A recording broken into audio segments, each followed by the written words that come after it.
স্বাগত ডিবিসি সংবাদে। আপনাদের সাথে আছি নীলিমা জাহান। এবার জানাবো খবরের বিস্তারিত। পাল্টাপাল্টি হামলার শেষ দফায় ইসরায়েলকে লক্ষ্য করে 8টি ক্ষেপণাস্ত্র ছুড়েছে ইরান। দেশটির সরকারি বার্তা সংস্থা IRNA তথ্য নিশ্চিত করেছে। এছাড়া স্থানীয় সময় মঙ্গলবার ইসরায়েল দফায় দফায় ক্ষেপণাস্ত্র হামলা চালিয়েছে ইরান। জবাবে ইরানের পশ্চিমাঞ্চলে একযোগে বেশ কয়েকটি হামলা চালানোর দাবি করেছে তেল আবিব। এদিকে নিজের সামাজিক যোগাযোগ মাধ্যম ট্রুথ সোশ্যালে এক পোস্টে ইরানের আকাশসীমা দখলের দাবি করেছেন মার্কিন প্রেসিডেন্ট ডোনাল্ড ট্রাম্প। বলেন, ইরানের সর্বোচ্চ ধর্মীয় নেতা আয়াতুল্লাহ আলী খামেনির অবস্থান তারা জানেন, তবে তাকে এখনই হত্যা করা হবে না। এদিকে ইরান ইসরায়েল সংঘাত বন্ধে মধ্যস্থতা করতে রাশিয়া প্রস্তুত বলে জানিয়েছে ক্রেমলিন। নিয়মিত ব্রিফিংয়ে একথা জানিয়েছে ক্রেমলিনের মুখপাত্র দিমিত্রি পেসকভ। কিন্তু ইসরায়েলের পক্ষ থেকে কোনো ধরনের মধ্যস্থতা বা শান্তিপূর্ণ সমাধানের পথে যাওয়ার আগ্রহ দেখা যাচ্ছে না বলেও মন্তব্য করেছেন পেসকভ।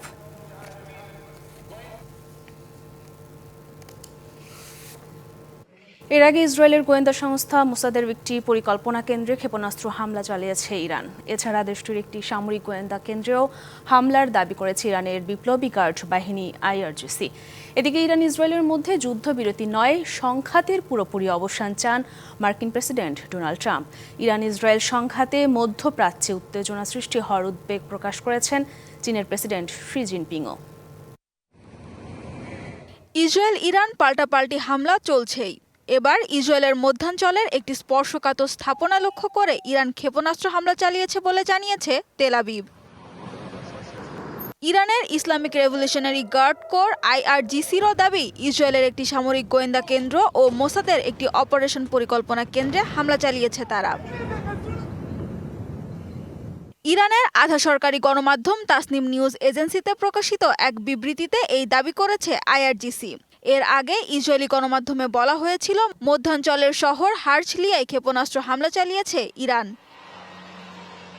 ইরান ইসরায়েলের মধ্যে চলমান সংঘাতের মধ্যেই চলছে G7 সম্মেলন। চলমান দ্বন্দ্বে ইসরায়েলের প্রতি সমর্থন জানিয়েছেন G7 জোটের নেতারা। মধ্যপ্রাচ্যে অস্থিতিশীলতার জন্য ইরানকেই দায়ী করেছেন বিশ্ব নেতারা। সোমবার রাতে এক যৌথ বিবৃতিতে G7 জোটের নেতারা মধ্যপ্রাচ্যে শান্তি ও স্থিতিশীলতা ফিরিয়ে আনার আহ্বানও জানান। তবে মধ্যপ্রাচ্যে শান্তি ফিরিয়ে আনতে ইরান ইসরায়েলের মধ্যে যুদ্ধবিরতি নয়, সংঘাতের পুরোপুরি অবসান চান মার্কিন প্রেসিডেন্ট ডোনাল্ড ট্রাম্প। G7 সম্মেলন শেষে দেশে ফিরে সাংবাদিকদের একথা বলেন তিনি। আমরা যুদ্ধবিরতির কথা ভাবছি না, আমাদের দীর্ঘমেয়াদী পরিকল্পনা রয়েছে। মধ্যপ্রাচ্যে স্থায়ী শান্তি প্রতিষ্ঠাই আমাদের লক্ষ্য। ইরান ইসরায়েল সংঘাতে মধ্যপ্রাচ্যে উত্তেজনা সৃষ্টি হওয়ায় উদ্বেগ প্রকাশ করেছেন চীনের প্রেসিডেন্ট শি জিনপিং। সামরিক সংঘাত কোনো সমস্যার সমাধান নয় মন্তব্য করে দুই দেশকে স্থায়ী সমঝোতার আহ্বানও জানান তিনি। সানজিদা ইসলাম তন্নি, ডিবিসি নিউজ ডেস্ক। সময়ের সাথে সাথে আরও তীব্র হচ্ছে ইরান ইসরায়েল যুদ্ধ। ভয়ে তেহরান থেকে পালাচ্ছে বাসিন্দারা। এর ফলে দেখা দিয়েছে দীর্ঘ যানজট। পেট্রোল রিফুয়েলিং স্টেশন ও বেকারিতেও রয়েছে দীর্ঘ লাইন। নিরাপদে পরিবার নিয়ে বেঁচে থাকার আকুতি ইরানিদের। অন্যদিকে ইরানের আক্রমণে বাংকারে আশ্রয় নিয়েছে ইসরায়েলিরা। আশ্রয় কেন্দ্রে ঠাঁই নেওয়ার পরও আতঙ্ক তাড়া করছে।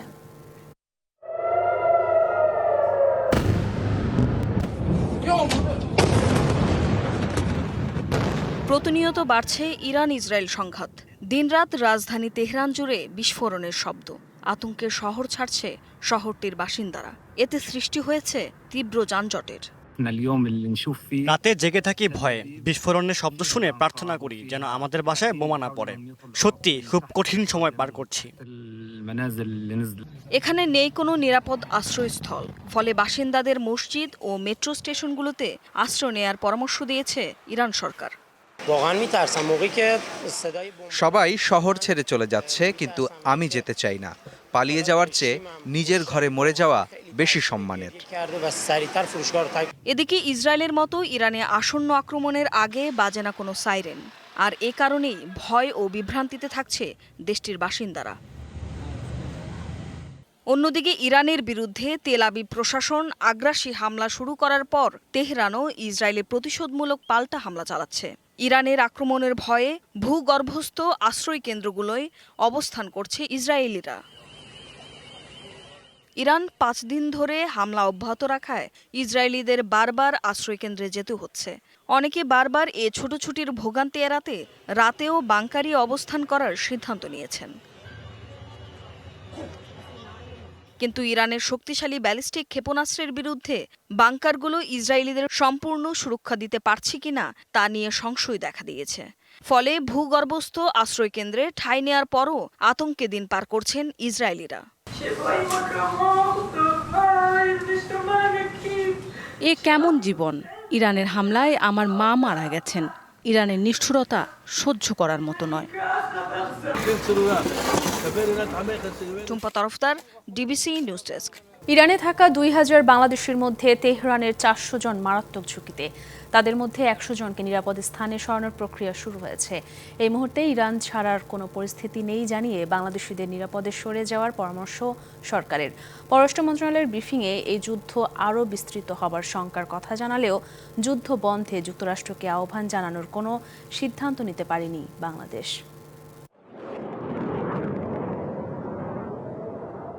ইরান ইসরায়েল পাল্টাপাল্টি হামলা ও যুদ্ধ পরিস্থিতিতে ক্ষতির শিকার হচ্ছে দুই দেশই। দুই পক্ষে অবস্থান নিয়েছে আরও অনেক দেশ। যুক্তরাষ্ট্র ইসরায়েলের পক্ষে সরাসরি অবস্থান নেয় এই যুদ্ধ আরও বিস্তৃত হবার শঙ্কা করা হচ্ছে। এমন পরিস্থিতিতে ইরানে থাকা প্রায় 2000 জনকে নিয়ে বেশি দুশ্চিন্তায় বাংলাদেশ, যার মধ্যে তেহরানে থাকা বাংলাদেশ মিশনের 40 জন সহ 400 জন সবচেয়ে বেশি ঝুঁকিতে। এরই মধ্যে 100 জনকে নিরাপদে সরানোর কাজ শুরু করেছে সরকার। আনুমানিক 400 হতে হবে, তবে আমাদের সাথে 100 জন যোগাযোগ করেছে যে 100 জনের খরচ টরচ সহ সমস্ত কিছু সহ আমরা তাদের অ্যাকোমোডেশন সহ তাদেরকে আমরা নিরাপদ স্থানে নিয়ে যাওয়ার ব্যবস্থা করছি। মানে ইমিডিয়েট পদক্ষেপ হচ্ছে যে তাদেরকে আমরা তেহরান থেকে সরিয়ে যেখানে যত দূরত্বে গেলে নিরাপদে থাকতে পারবে আমরা সেই দূরত্বে তাদের বাসস্থান ভাড়া করে সেখানে আমরা রাখবো। মঙ্গলবার ব্রিফিংয়ে পররাষ্ট্র মন্ত্রণালয় জানায়, এই মুহূর্তে বাংলাদেশিদের ইরান ছাড়ার কোনো সুযোগ নেই, তাই নিরাপদে সরে যাওয়ার পরামর্শ দেয়া হচ্ছে তাদের। আমাদের কাছে যারাই রিকোয়েস্ট করবে তাদেরকেই আমরা নিরাপদ স্থানে রিলোকেট করার জন্য আমরা নির্দেশ দিয়ে রেখেছি আমাদের দূতাবাসকে। কারা কিভাবে আছে সেটা আমি এই মুহূর্তে আপনাকে বলতে পারছি না। আমাদের কাছে এটা তো একেবারে নর্মাল সিচুয়েশন হলে আপনি প্ল্যান করে যে এতজন এখানে আছে, এতজন এখানে আছে, এতগুলো গাড়ি নিয়ে চলে যাবেন, যে যখন যাকে সুযোগ পাবে তাকে রিলোকেট করে ফেলবে আর কি। এইভাবে আমরা করছি। মধ্যপ্রাচ্যে শান্তি প্রতিষ্ঠায় জাতিসংঘকে আহ্বান জানালেও যুদ্ধ বন্ধে যুক্তরাষ্ট্রকে আহ্বান জানানোর বিষয়ে এখনই ভাবছে না বাংলাদেশ। এই মুহূর্তে আমরা মার্কিন যুক্তরাষ্ট্রকে এই বিষয়ে অনুরোধ করাটা কতটুকু সমীচীন হবে সেটা নিয়েও আমরা চিন্তা ভাবনা করছি। সেজন্য এই মুহূর্তে আমাদের এরকম কোনো পরিকল্পনা নেই যে আমরা মার্কিন যুক্তরাষ্ট্রকে অনুরোধ করব যুদ্ধবন্ধের জন্য। প্রধান উপদেষ্টার যুক্তরাজ্য সফরকে সফল দাবি করলেও ব্রিটিশ প্রধানমন্ত্রীর সাথে বৈঠক না হওয়ার দায় কিছুটা নিজেদের ওপরই নিয়েছে পররাষ্ট্র মন্ত্রণালয়। সুতরাং আমরা শেষ পর্যন্ত আমাদের প্রত্যাশা ছিল যে এই বৈঠকটি হবে। শেষ মুহূর্তে কোনো কারণে এই বৈঠকটি হয়নি। সফর পরিচালনার অংশ ছিলাম, সুতরাং কিছুটা তো দায়ভার আমাদের উপরে আসেই। Monirul Sohag, DBC news, Dhaka. Iran Israel যুদ্ধ পরিস্থিতিতে বিশ্ববাজারে তেলের দাম বাড়লেও এর প্রভাব বাংলাদেশে পড়বে না বলে মনে করেন অর্থ উপদেষ্টা ডক্টর সালেহ উদ্দিন আহমেদ। বাংলাদেশ পরিস্থিতি পর্যবেক্ষণ করছে বলেও জানান তিনি। সচিবালয়ে সরকারি ক্রয় সংক্রান্ত উপদেষ্টা পরিষদের বৈঠক শেষে ব্রিফ করেন অর্থ উপদেষ্টা। বৈঠকে সার ও এলএনজি আমদানির অনুমোদন দেওয়া হয়েছে। এসব আমদানি করা মালামালের জাহাজ হরমুজ প্রণালী দিয়ে আসবে বলে জানান তিনি। তবে যুদ্ধাবস্থার কারণে চলাচল ব্যাহত হতে পারে বলেও আশঙ্কার কথা জানান উপদেষ্টা। ইরাকের যুদ্ধে আমরা একটা অবজার্ভ করছি, আমরা দেখছি ইমিডিয়েটলি কিছুটা বেড়েছে, বাট এখন আমাদের যেগুলোতে আমরা অলরেডি অর্ডার প্লেস করেছি ওটা এফেক্ট করে নাই। আমরা অবজার্ভ করছি যে এই যে গ্যাস প্রাইস বা এলএনজি প্রাইস যদি বেড়ে যায় এটা উইল টেক কেয়ার অফ। আজকে যেটা দিলাম ওটা ওল্ড প্রাইসে ওরা কোট করেছে, ভাগ্য ভালো যে ওই প্রাইসে আমরা পাবো। আস্থা ভোট ও অর্থ বিল ছাড়া এমপিরা অন্যান্য বিষয়ে নিজ দলের বিপক্ষে ভোট দিতে পারবেন, এমন ঐকমত্যে পৌঁছেছে রাজনৈতিক দলগুলো। এগুলো জুলাই সনদে যুক্ত হবে বলে জানিয়েছেন বিএনপির স্থায়ী কমিটির সদস্য সালাউদ্দিন আহমেদ। তবে জাতীয় নাগরিক পার্টির অভিযোগ, কমিশনের কার্যক্রম বিএনপির দিকে ঝুঁকে পড়েছে। আর জাতীয় স্বার্থে ঐকমত্যে পৌঁছাতে দলগুলোকে ছাড় দেওয়ার মানসিকতা দেখানোর আহ্বান জানিয়েছেন ডক্টর আলী রিয়াজ। মঙ্গলবার দ্বিতীয় পর্যায়ে রাজনৈতিক দলগুলোর সঙ্গে জাতীয় ঐকমত্য কমিশনের বৈঠক হয় রাজধানীর ফরেন সার্ভিস একাডেমিতে। এতে সংবিধানের ৭০ অনুচ্ছেদ, সংসদে নারীর প্রতিনিধিত্ব, প্রধান বিচারপতি নিয়োগ সংক্রান্ত অমীমাংসিত বিষয় নিয়ে আলোচনা হয়। তবে ৩০টি রাজনৈতিক দলকে নিয়ে বৈঠক হওয়ার কথা থাকলেও জামায়াতে ইসলামী যোগ না দেয়ায় কিছুটা শোরগোল হয়েছে। আলোচনার অগ্রগতি প্রসঙ্গে বিএনপির স্থায়ী কমিটির সদস্য সালাউদ্দিন আহমেদ জানান, আস্থা ভোট ও অর্থ বিল ছাড়া দলের এমপিরা সংসদে দলের বিপক্ষে ভোট দিতে পারবেন। আস্থা ভোট, অর্থ বিল, সংবিধান সংশোধনী বিল এবং জাতীয় নিরাপত্তা সংক্রান্ত, এখন আমরা সেখানে একটু সংস্কার করেছি, জাতীয় নিরাপত্তা উইদিন ব্র্যাকেট যুদ্ধ পরিস্থিতি ইত্যাদি, এইগুলো বাদে অন্যান্য সকল বিষয়ে সংসদ সদস্যগণ স্বাধীন মতামত দিবেন, ভোট দিতে পারবেন। এখন প্রথম দুইটা বিষয়ে কোনো দলের আপত্তি নেই। সংবিধানের ৭০ অনুচ্ছেদের অর্থ বিল, আস্থা ভোট ছাড়াও হাই কমিটির পদ নিয়ে ঐকমত্যে পৌঁছানোর কথা জানায় অন্যান্য দল।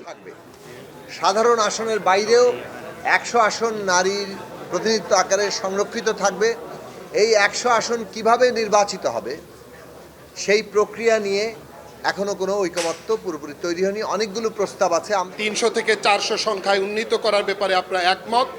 তবে আমরা নারীদের জন্য ১০০টি সংরক্ষিত আসনের যে প্রস্তাব, বিনয়ের সঙ্গে শ্রদ্ধার সঙ্গে আমরা এই প্রস্তাবের বিরোধিতা করেছি। ব্যালেন্স অফ পাওয়ারের জন্য আপার হাউসের শুধুমাত্র সেই জায়গাতে আমরা দ্বিকক্ষবিষ্ট পার্লামেন্টের ব্যাপারে একমত হয়েছি। আর প্রধান উপদেষ্টা ও ঐকমত্য কমিশনের কার্যক্রম বিএনপির দিকে ঝুঁকে যাওয়ার অভিযোগ করে কমিশনের নিরপেক্ষতা নিয়ে প্রশ্ন তুলেছে এনসিপি ও গণ অধিকার পরিষদ। জাতীয় ঐকমত্য কমিশন দেখা গেছে যে শুধুমাত্র তাদের যে দলগুলোকে তারা আহ্বান করতেছেন, সে আহ্বান করার ক্ষেত্রে শুধুমাত্র একটি দল এবং তাদের মনা দলগুলার প্রাধান্য বেশি দেওয়া হচ্ছে।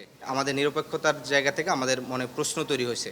বিশেষ দলকে প্রাধান্য দেওয়া বা তাদের কেন্দ্রিক সংস্কার বা জাতীয় ঐক্যমতের আলোচনাটাকে নিয়ে যাওয়ার একটা অভিযোগ বা প্রতীয়মান হওয়ায় এই অভিযোগ জামাত সহ আরও কিছু কিছু দল করছে। কমিশনের সহসভাপতি ডক্টর আলী রিয়াজ বলেন, আগামী মাসেই জুলাই সনদ ঘোষণায় সংকল্পবদ্ধ তারা। আলোচনায় অগ্রগতি হচ্ছে, অত্যন্ত ইতিবাচক অগ্রগতি হচ্ছে এবং আমরা আশা করছি যে জুলাই মাসের মধ্যে আমরা জাতীয় সনদে পৌঁছতে পারবো এবং সেখানে অনেক গুরুত্বপূর্ণ বিষয়গুলোতেই আমরা ঐক্যমত্য প্রতিষ্ঠিত করতে পারব। দলগুলোর সাথে সংবিধান সংশোধনের মতো বিভিন্ন জনগুরুত্বপূর্ণ ইস্যুতে ঐক্যমতে পৌঁছাতে আগামী ৩ কর্মদিবস সকাল সন্ধ্যা বৈঠক করার কথাও জানিয়েছে commission. Sultana Swarna, DBC news, Dhaka. আগে না বললেও ঐকমত্য কমিশনের সঙ্গে আগামীকালের বৈঠকে যোগ দেওয়ার বিষয়ে আশ্বস্ত করেছে জামায়াত ইসলামী। দ্বিতীয় পর্যায়ে রাজনৈতিক দলগুলোর সাথে কমিশনের বৈঠক শেষে একথা জানিয়েছেন প্রধান উপদেষ্টার প্রেস সচিব শফিকুল আলম। এছাড়া আগামী মাসের মধ্যেই জুলাই সনদ ঘোষণা করা সম্ভব বলেও জানান তিনি। জুলাই চার্টারটা এটা গৃহীত হবে। আমরা একটা প্রেস রিলিজ দিয়েছি, সেখানে স্পষ্টভাবে বলা আছে এবং আগেও বলা আছে যে এটা জুলাই মাসের মধ্যে হবে। আমাদের কাজে এবং আমাদের কথায় আমরা সম্পূর্ণ নিরপেক্ষ, সবার প্রতি আমরা সমানভাবে নিরপেক্ষ। মেয়রের দায়িত্ব বুঝিয়ে না দিলে আন্দোলন নগর ভবনের গণ্ডি পেরিয়ে রাজপথে গড়ানোর হুঁশিয়ারি দিয়েছেন বিএনপি নেতা ইশরাক হোসেন। দুপুরে নগর ভবনের সামনে সমাবেশ থেকে এ হুঁশিয়ারি দেন তিনি। এ সময় ইশরাক বলেন, স্থানীয় সরকার উপদেষ্টা বয়সে তরুণ, জনগণের প্রতি শ্রদ্ধাশীল থেকে তার বিচারিক রায় মেনে নেওয়া উচিত। রাজনৈতিক ও আর্থিকভাবে লাভবান হতে অবৈধ লোককে প্রশাসক বানিয়ে অর্থ আত্মসাৎ করা হয়েছে, এমন অভিযোগও করেন ইশরাক হোসেন। এ বিষয়ে প্রধান উপদেষ্টার কাছ থেকে যৌক্তিক সমাধান চান তিনি।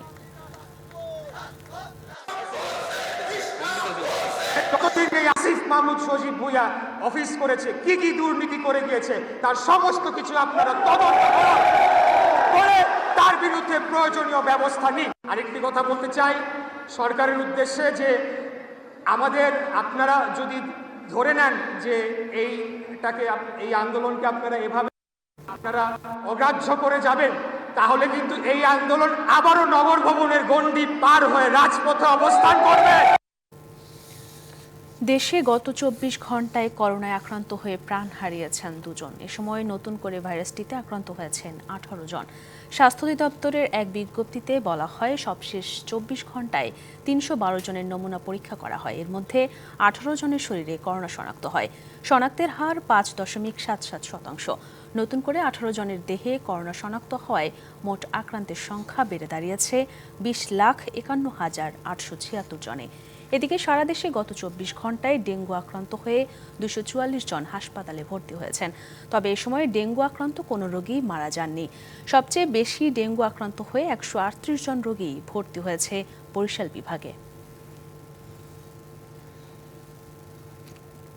ছিলেন দুর্নীতি দমন কমিশনের শুভেচ্ছা দূত। জুলাই অভ্যুত্থানের রাজনৈতিক পট পরিবর্তনের পর খোদ দুদকের মামলায় এবার আসামি হলেন তারকা ক্রিকেটার সাকিব আল হাসান। ২৫০ কোটি টাকার বেশি শেয়ার বাজার থেকে কারসাজি করে আত্মসাতের ঘটনায় এই মামলা করেছে দুদক। মামলায় সাকিবের সাথে আসামির তালিকায় রয়েছেন আরও ১৪ জন। দুর্নীতি দেশের ক্ষতি করে, জাতিকে ধ্বংস করে। যারা দুর্নীতি করে তারা দেশের শত্রু। ২০১৮ সালে দুদকের শুভেচ্ছা দূত হন তারকা ক্রিকেটার সাকিব আল হাসান। এরপর তাকে দিয়ে দুর্নীতি বিরোধী বিভিন্ন প্রচারণাও চালায় সংস্থাটি। সময়ের ব্যবধানে দুদকের মামলায় এবার আসামি হলেন সাকিব।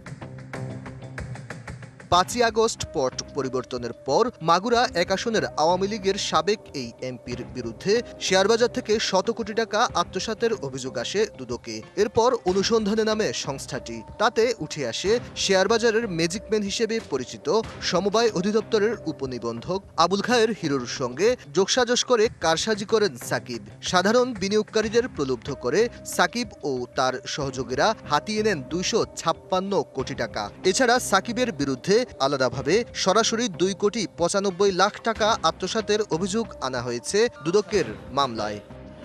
ব্যবসার মতো সিরিজ ট্রানজাকশনস, প্রতারণাপূর্ণ অ্যাক্টিভ ট্রেডিং, গ্যাম্বলিং এবং স্পেকুলেশনের মাধ্যমে মার্কেট ম্যানিপুলেশন করত, ক্যাপিটাল গেইনের নামে অর্জিত অপরাধলব্ধ অর্থ বা প্রসিডস অফ ক্রাইম শেয়ার বাজার হতে সংঘবদ্ধভাবে উত্তোলন করা হয়। সাকিব ছাড়াও মামলায় অন্য আসামিরা হলেন সমবায় অধিদপ্তরের উপনিবন্ধক আবুল খায়ের ওরফে হিরো, তার স্ত্রী কাজী সাদিয়া হাসান, আবুল কালাম মাতবর, কণিকা আফরোজ সহ ১৫ জন। এজাহারে বলা হয়েছে, পরিকল্পিতভাবে নির্দিষ্ট কিছু শেয়ার কেনাবেচা করে অসাধু উপায়ে দাম বাড়ায় আবুল খায়ের হিরো এবং সাকিব আল হাসান চক্র। এটা একটি ফৌজদারি মামলা এবং এই মামলার তিনি একজন এজাহার নামীয় আসামি। সুতরাং আমরা সেইখানে আমাদের তদন্তকারী কর্মকর্তা দল তারা এই বিষয়গুলি বিবেচনা করবেন, কিভাবে কোন প্রেক্ষাপটে কি ধরনের ব্যবস্থা গ্রহণ করতে হবে। হত্যা মামলার আসামি এবং আওয়ামী লীগের সংসদ সদস্য হওয়ায় দেশে ফিরতে না পারা এই ক্রিকেটারের বিরুদ্ধে এটি দুদকের প্রথম মামলা। Aditya Rafat, DBC news, Dhaka. রংপুরের সমাজসেবার পুনর্বাসন কেন্দ্রে থাকা কিশোরীদের শারীরিক, মানসিক ও যৌন নির্যাতনের অভিযোগ উঠেছে। নির্যাতনের যন্ত্রণা সইতে না পেরে পালিয়ে আসা এক কিশোরীর বয়ানে উঠে এসেছে রোমহর্ষক তথ্য। ঘটনার সুষ্ঠু তদন্ত ও দোষীদের বিচারের দাবি মানবাধিকার কর্মীদের। এদিকে পুনর্বাসন কেন্দ্র থেকে ৪ কিশোরী নিখোঁজ হওয়ার ৪ দিনেও সন্ধান মেলেনি ২ জনের। রংপুরের দেওডোবা ডাঙ্গিরপাড় সমন্বিত শিশু পুনর্বাসন কেন্দ্র ৬ থেকে ১৮ বছরের নিচে হারিয়ে যাওয়া, প্রতিবন্ধী, পরিচয়হীন, আদালত থেকে পাঠানো শিশু কিশোরীদের সুরক্ষার জন্য রাষ্ট্রীয়ভাবে বানানো হয়েছে এই কেন্দ্র।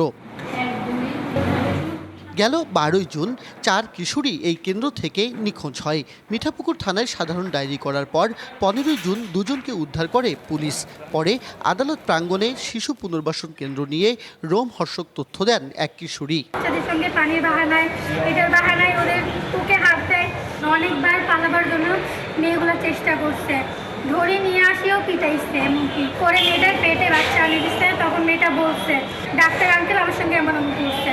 উদ্ধার হওয়া ২ কিশোরীকে আদালতে তোলা হলে পুনরায় তাদের পুনর্বাসন কেন্দ্রে পাঠানো হয়। মেডিকেল টেস্ট করাইতে যায়, কোর্টের কাছে বোঝাইতেছে, কোর্ট আবার তার অভিভাবক থেকে বাহিরে যাওয়ার কারণ হিসেবে তারা বলছে যে তাদেরকে নাকি মারপিট করে। রাষ্ট্রীয় প্রতিষ্ঠানে আশ্রিতদের নির্যাতন নিয়ে শঙ্কা ও নিখোঁজদের উদ্ধারে অবহেলা সহ দায়িত্বশীলদের বিরুদ্ধে নানা অভিযোগ তুলে কঠোর বিচার চান ভুক্তভোগীর পরিবার। বাচ্চাকে ওখানে রাখলাম 50 সাপোর্টারে, ওখান থেকে যদি বাচ্চা পালা যায় তারা নিরাপত্তা কোন জায়গা থাকবে। অভিযোগের বিষয়ে জানতে রংপুর সমন্বিত শিশু পুনর্বাসন কেন্দ্রে গেলে ভেতরে প্রবেশের অনুমতি দেওয়া হয়নি। ক্যামেরায় কথা বলেননি জেলা সমাজসেবা কর্মকর্তাও। নিরাপদ আশ্রয় কেন্দ্রে অনিরাপদ পরিবেশ নিয়ে উদ্বেগ প্রকাশ করেন মানবাধিকার কর্মীরাও। দ্রুত তদন্ত হতে হবে এবং তদন্ত করে অভিযুক্তদেরকে এ ব্যাপারে শনাক্ত করতে হবে এবং দৃষ্টান্তমূলক শাস্তির আওতায় আনতে হবে। এর আগেও এই পুনর্বাসন কেন্দ্রে এক কিশোরী অন্তঃসত্ত্বা হওয়ার ঘটনা ঘটে। এছাড়াও গেল বছর বিভিন্ন সময়ে পুনর্বাসন কেন্দ্রটিতে 4 শিশুর রহস্যজনক মৃত্যু নিয়ে রয়েছে নানা ধূম্রজাল। Majed Masud, DBC news, Rangpur. মানবতা বিরোধী অপরাধের মামলায় সাবেক প্রধানমন্ত্রী শেখ হাসিনা ও সাবেক স্বরাষ্ট্রমন্ত্রী আসাদুজ্জামান খান কামালকে আত্মসমর্পণের নির্দেশ দিয়ে বিজ্ঞপ্তি জারি করেছে আন্তর্জাতিক অপরাধ ট্রাইব্যুনাল। এদিকে জুলাই আগস্ট গণহত্যার বিচারের জন্য কার্যক্রম শুরু করেছে আন্তর্জাতিক অপরাধ ট্রাইব্যুনাল 2। সদ্য নিয়োগ পাওয়া 3 বিচারককে সংবর্ধনার মাধ্যমে এর কাজ শুরু হলো। মঙ্গলবার সকালে 3 বিচারককে সংবর্ধনা দেন অ্যাটর্নি জেনারেল মোহাম্মদ আসাদুজ্জামান ও আন্তর্জাতিক অপরাধ ট্রাইব্যুনালের চিফ প্রসিকিউটর তাজুল ইসলাম, যার মধ্য দিয়ে কার্যক্রম শুরু করল আন্তর্জাতিক অপরাধ ট্রাইব্যুনাল 2। সংবর্ধনা শেষে অ্যাটর্নি জেনারেল বলেন, জুলাই আগস্টের বিচার প্রক্রিয়া আন্তর্জাতিক মানদণ্ডে হবে, কোনো প্রশ্নবোধক চিহ্ন থাকবে না। আমরা দেখতে চাই আমাদের এই বিচার প্রক্রিয়ার স্বচ্ছতা নিয়ে আন্তর্জাতিক মহলেও যাতে কোনো প্রশ্ন না আসে। আমরা দেখতে চাই এই বিচার প্রক্রিয়া ইন্টারন্যাশনাল স্ট্যান্ডার্ডের হয়। এ সময় আন্তর্জাতিক অপরাধ ট্রাইব্যুনালের চিফ প্রসিকিউটর বলেন, জুলাই আগস্টের মামলাগুলো 2 ট্রাইব্যুনালে ভাগাভাগি করে বিচার কাজ চলবে। পুরাতন যে ট্রাইব্যুনালটা আছে, ট্রাইব্যুনাল 1 থেকে কিছু মামলা এখানে ট্রান্সফার হয়ে আসবে বলে আমরা আশা করছি, আর কিছু নতুন মামলা এখানে আমরা দাখিল করব এবং এর মাধ্যমে এই ট্রাইব্যুনাল সম্পূর্ণভাবে কার্যকর হবেন এবং তারা কাজ শুরু করে দেবেন। এদিন মানবতা বিরোধী অপরাধ মামলায় ক্ষমতাচ্যুত প্রধানমন্ত্রী শেখ হাসিনা ও সাবেক স্বরাষ্ট্রমন্ত্রী আসাদুজ্জামান খান কামালকে আত্মসমর্পণের নির্দেশ দিয়ে বিজ্ঞপ্তি জারি করেছে ট্রাইব্যুনাল। এতে বলা হয়েছে, যদি তারা আত্মসমর্পণ না করেন তবে তাদের অনুপস্থিতিতেই এই বিচার কাজ চলবে। মেহের মনি, ডিবিসি নিউজ, ঢাকা। গাজীপুরের কালিয়াকৈর একদিকে দেশের অন্যতম শিল্প এলাকা, অন্যদিকে এখানকার বিশাল জনগোষ্ঠী এখনও কৃষির উপর নির্ভরশীল। কিন্তু উন্নয়ন আর নাগরিক সুবিধার চিত্র এখানকার মানুষের জীবনে ঠিক কতটা বদল এনেছে। গাজীপুর জেলার কালিয়াকৈর উপজেলা, একপাশে দাঁড়িয়ে থাকা বহুজাতিক কারখানা, অন্যদিকে চাষাবাদে ব্যস্ত কৃষক। আধুনিকতার এই 2 মেরুর মাঝখানে বিপাকে সাধারণ মানুষ। স্বাস্থ্যসেবার বিষয়টি এখানে নেই বললেই চলে। গুরুতর রোগী নিয়ে ছুটতে হয় ঢাকা সহ দূরবর্তী হাসপাতালে। নেই পর্যাপ্ত ডাক্তার বা উন্নত চিকিৎসার সুযোগ। আমাদের যদি কালিয়াকৈর উপজেলা স্বাস্থ্য কমপ্লেক্সের মানটা একটু উন্নত করা হয়, পর্যাপ্ত পরিমাণ ওষুধ পাওয়া যাচ্ছে না, যার কারণে আমরা আটকে যাচ্ছি। বর্জ্য অপসারণেও নেই নির্দিষ্ট ডাম্পিং স্টেশন, ফলে রাস্তা আর মহাসড়কের পাশে ফেলে রাখা হয় শিল্প ও আবাসিক এলাকার বর্জ্য। এতে সৃষ্টি হচ্ছে স্বাস্থ্য ঝুঁকি। এক্ষেত্রে পানি নিষ্কাশনে ময়লা আবর্জনা ব্যবস্থা না থাকে, স্তূপ জমে আছে বিভিন্ন জায়গায় এবং সেখান থেকে বিভিন্ন ধরনের অসুখ বিসুখ থেকে শুরু করে আমাদের নাগরিক সমাজের নানাবিধ সমস্যা হচ্ছে।